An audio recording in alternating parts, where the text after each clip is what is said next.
आज हम चाय के साथ बनाएंगे तीखा चटपटा ब्रेड पकौड़ा, जो सबको बहुत पसंद आता है।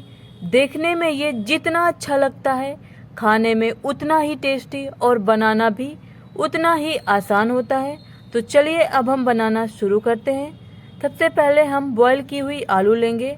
आलू को हम मैशर की हेल्प से या फिर हाथ से अच्छे से मैश कर लेंगे। अब आप देख सकते हैं हमने आलू को अच्छे से मैश कर लिया है। अब 2 मीडियम साइज का कटा हुआ प्याज डालेंगे, आधा कप बारीक कटा हुआ हरा धनिया डालेंगे और अब हम इन सभी चीज़ों को अच्छे से मिक्स कर लेंगे। अब ये अच्छे से मिक्स हो गया है। अब 5 बारीक कटी हुई हरी मिर्च डालेंगे। अगर आपको ज़्यादा तीखा पसंद है तो आप ज़्यादा हरी मिर्ची डाल सकते हैं। अब आधा चम्मच धनिया पाउडर डालेंगे, आधा चम्मच लाल मिर्च पाउडर डालेंगे और 2 चम्मच चाट मसाला डालेंगे।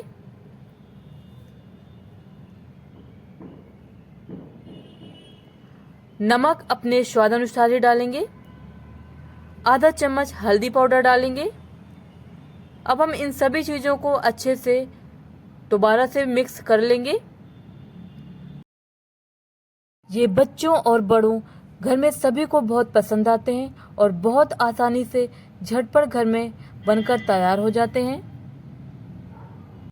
अब हम ब्रेड लेंगे। अब ब्रेड के चारों कोनों को इस तरीके से हम काट लेंगे, जिससे जो हमारे ब्रेड हैं, पकौड़े हैं, वो बिल्कुल बाजार जैसे हलवाई के जैसे बनकर तैयार होते हैं और ये बिल्कुल एक समान बनकर तैयार होते हैं। तो अब हम इसी तरीके से सारे ब्रेड काट लेंगे, जितने ब्रेड से हमें पकौड़े बनाने हैं। अगर आप इस तरीके से ब्रेड पकौड़े बनाएंगे तो बाजार के ब्रेड पकौड़े खाना तो भूल ही जाएंगे। अब हम आलू लेंगे। आलू को पूरे ब्रेड में एक समान लगा लेंगे। अब आप देख सकते हैं हमने आलू को एक समान पूरे ब्रेड में लगा लिया है। अब हम दूसरा ब्रेड लेंगे और इसे हम ऊपर से ढक देंगे, कवर कर देंगे। अब हम चाकू से इसे तिकोना काट लेंगे। इस तरीके से काटने पर जो हमारे ब्रेड पकौड़े हैं, ये देखने में बहुत अच्छे लगते हैं और ये बिल्कुल हलवाई के जैसे, बाजार के जैसे बनकर के तैयार होते हैं। अब आप देख सकते हैं हमने परफेक्ट कटिंग भी कर ली है। अब हम इसी तरीके से बाकी के सारे ब्रेड पकौड़े की कटिंग करेंगे आलू स्टफिंग करके।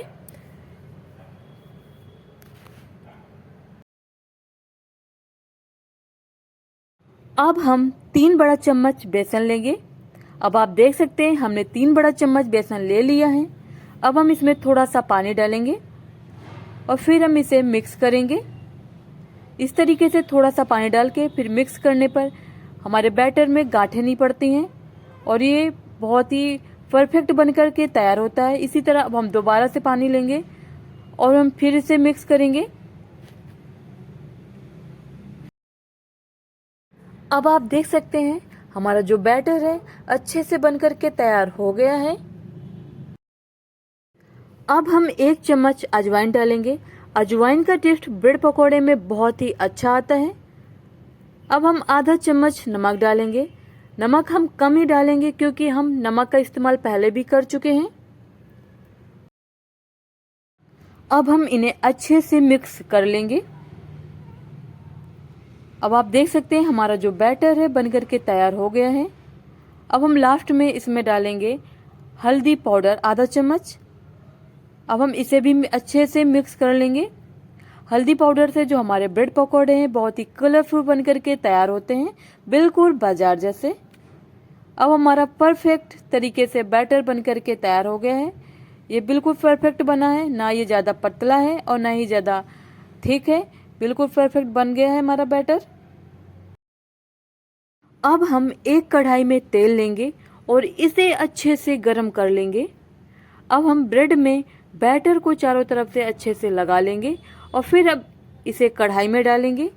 इस तरीके से हम सभी ब्रेड में बैटर को अच्छे से लगाएंगे और फिर हम एक एक करके कढ़ाई में डालेंगे। हम कढ़ाई में उतने ही ब्रेड डालेंगे जितना कि कढ़ाई में स्पेस हो। ये ब्रेड पकौड़े देखने में जितने अच्छे दिखते हैं, खाने में उतने ही टेस्टी होते हैं और इन्हें बनाना भी बहुत आसान होता है। अगर आप इस तरीके से ब्रेड पकौड़े बनाएंगे तो ये बिल्कुल बाजार जैसे बनकर तैयार होंगे। इसी तरह उलटते पलटते हुए हम ब्रेड पकौड़ों को अच्छे से पका लेंगे। अब आप देख सकते हैं बिल्कुल परफेक्ट तरीके से बाजार जैसे हलवाई के जैसे हमारे जो ब्रेड पकौड़े हैं बनकर के तैयार हो गए हैं। अब हम इन्हें एक प्लेट में निकाल लेंगे। ये हमारा बहुत ही टेस्टी ब्रेड पकौड़ा बनकर तैयार है। आप इसे हरी चटनी के साथ, केचप के साथ, इमली की चटनी के साथ सर्व करें। सच में ये ब्रेड पकौड़ा आपको बहुत ही पसंद आएगा। Thank you for watching.